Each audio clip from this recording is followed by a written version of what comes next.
굿모닝 베델가족 여러분, 살아있는 한 희망이 있다는 말이 있죠. 오늘 호흡하는 이 순간에 지혜의 말씀으로 시작하는 우리에게 살아있는 희망이 있다는 것을 꼭 기억하시기 바랍니다. 오늘 오전 10시에도 베델이 간다에 이어서 특별한 프로그램이 준비되어 있다고 하는데요, 기대하셔도 좋을 듯 합니다. 본방사수 리셋!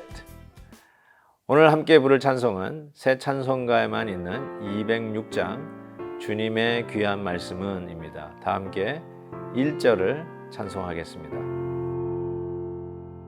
주님의 귀한 말씀은 내 발의 빛이요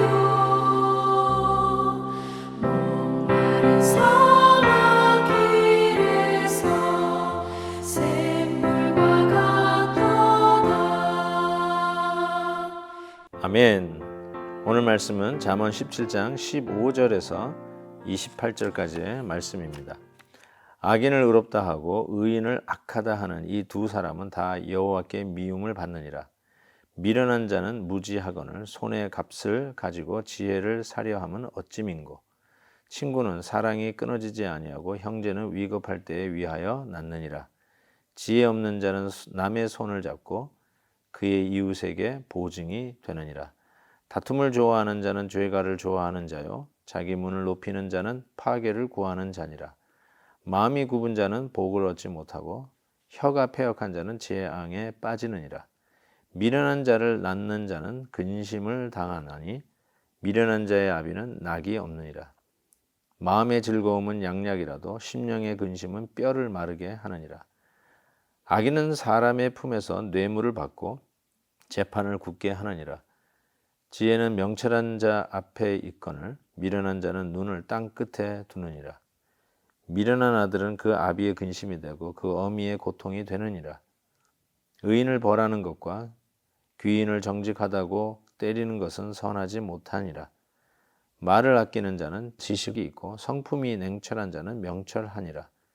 미련한 자라도 잠잠하면 지혜로운 자로 여겨지고 그의 입술을 닫으면 슬기로운 자로 여겨지느니라.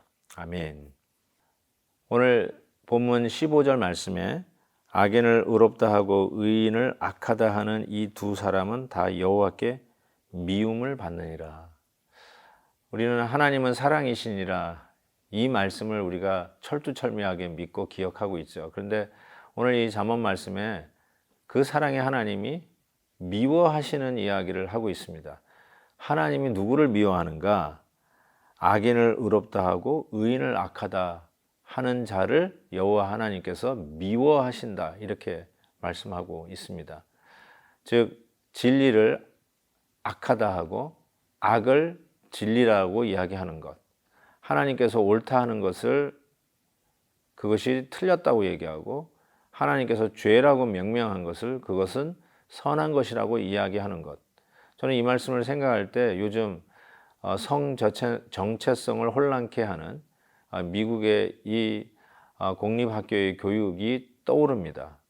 그래서 우리 어린 자녀들이 어떻게 자라갈지가 심히 걱정하는 자들이 많고, 이미 뜻있는 성도님들은 자녀들을 공립학교에서 빼서 홈스쿨링을 한다든지 기독교 학교를 보내는 일들이 마치 이렇게 붐처럼 일어나는 것을 보고 그 일에 우리 교회도 한몫하고 있습니다.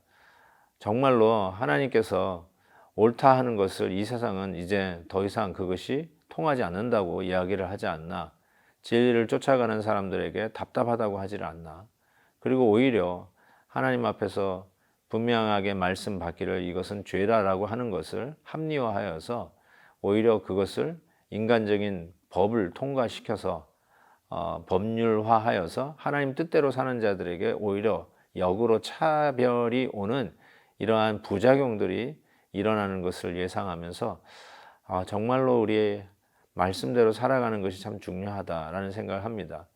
왜냐하면 그렇게 진리와 거짓을 뒤바꾼 자를 하나님께서 미워하신다 이렇게 얘기하고 있습니다. 혹시 여러분 미움을 받으신 적이 있나요? 시어머니에게, 시누이에게, 아니면 그렇게도 믿었던 친구에게, 함께 신앙생활하는 믿음의 공동체 안에서 모 집사님에게 오해를 받아서 미움을 받아보신 적이 있나요? 정말 입맛이 떨어지고요. 살맛이 나질 않습니다. 하루하루에 의욕도 상실하고요. 내가 왜 이러고 사나 할 정도로 오히려 우울증까지 오는 경우도 있습니다. 그러니까 인간 한 사람에게 미움을 받아도 이렇게 힘들지 않습니까? 근데 여호와 하나님 앞에 미움을 받고 우리가 어떻게 살 수 있겠습니까? 말씀을 지켜 행하는 일이 그만큼 중요하다는 것이죠. 그래서 이 죄의 결과를 오늘 말씀에서는 이렇게 얘기하죠.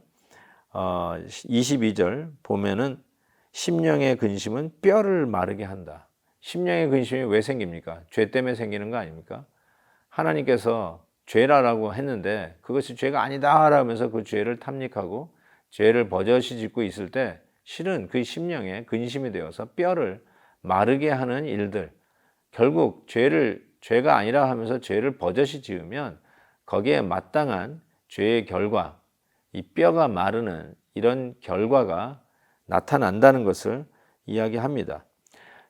결국은 죄를 계속 지을 때 결국 우리는 그렇게도 사랑하고 우리를 아끼기 위해서 목숨까지도 넉넉히 버릴 수 있는 우리 부모님에게 근심거리가 된다는 사실을 잊어서는 안 됩니다.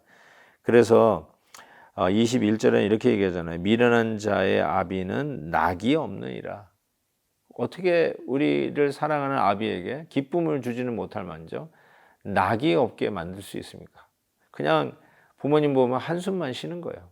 부모님이 자식 생각하면 골치가 아프고 근심에 흰머리만 늘어가는 우리 부모님을 생각해 보십시오. 어떻게 그런 일을 자녀된 도리로 할 수 있겠습니까? 25절 보십시오. 미련한 아들은 그 아비의 근심이 되고 그 어미의 고통이 되느니라. 사람으로 태어나 가장 하지 못할 짓이 있다면 부모에게 고통이 되고 근심거리가 되고 불효하는 것이라고 이야기할 수 있겠죠. 이게 바로 죄라 여기지 아니하고 하나님의 뜻을 순종하여 행하는 것을 선이라 여기지 아니하는 이 선과 악이 뒤바뀌어 버린 이 세상 속에서 여호와께 미움받을 짓을 하는 자에게 나타나는 결과가 아니겠습니까? 건강의 손해를 보고 가장 사랑하는 부모님과 서먹한 정도가 아니라 부모님에게 근심거리를 안겨다자는 불효하는 자식이 된다는 것이 아니겠습니까?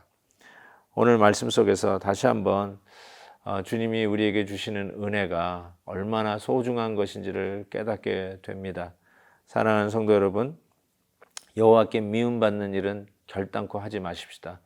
이 세상이 뭐라 하든지 간에 하나님의 말씀대로 믿고 말씀대로 행합시다.